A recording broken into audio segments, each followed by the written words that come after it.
on Zoom is Jim Hotelling from Hillside Garden Landscaping. And Jim, last week you were sharing some photos with us that you took throughout the year. So let's start off with these next three pictures that you have. Well,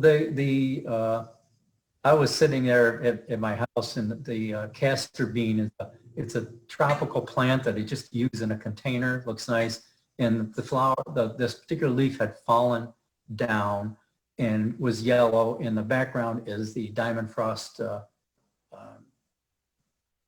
euphorbia, and it just was just a striking picture, and I just had to take it. And a day or two later, it was dried up and it was gone. So it was very, very quickly.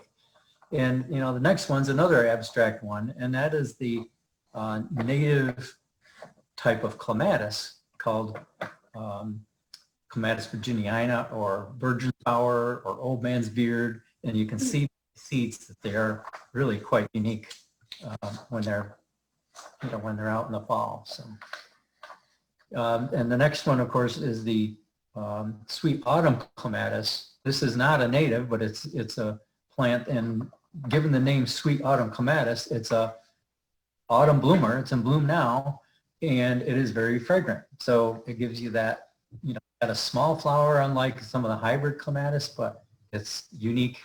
It can grow like crazy too. Yeah, it's really nice. So then these next few pictures too. Well, this first one, you said they're called grass flowers. I mean, they're so dainty. Can you talk to us about that? Well, this is just a meadow grass, growing out in the field, and most people don't think about the flowers on the grass, but this particular one has a large flower, and you can see the stamens and the pollen and everything on this plant. So it's just a close-up showing sometimes what happens when you look closer. And when you have a really great camera. And I think that these next two pictures too, you had a great camera to take these. Talk to us about those.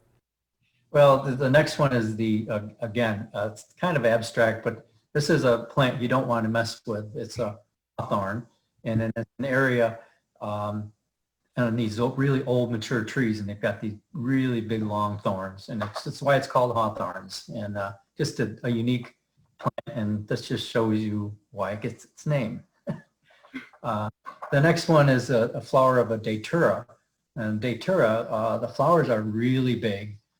And they have a really unique fragrance. And again, this one of these opens up overnight, and then by midday they close up.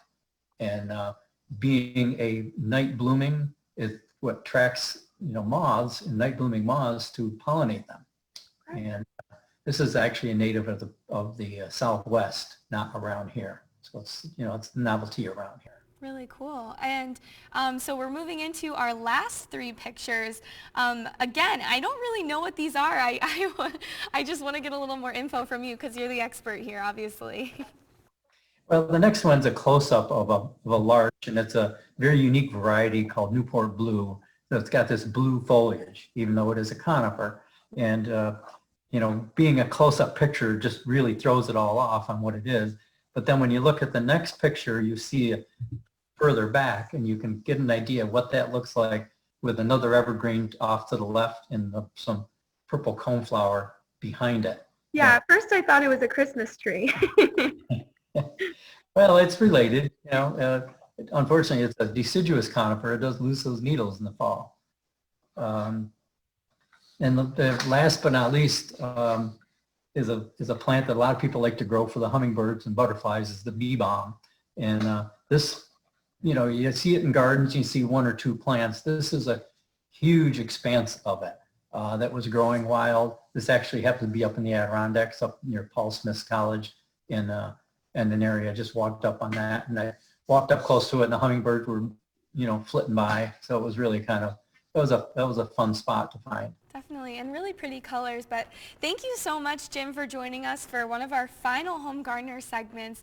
Really enjoyed looking at all these gorgeous pictures. You're quite the photographer, so thank you so much, Jim.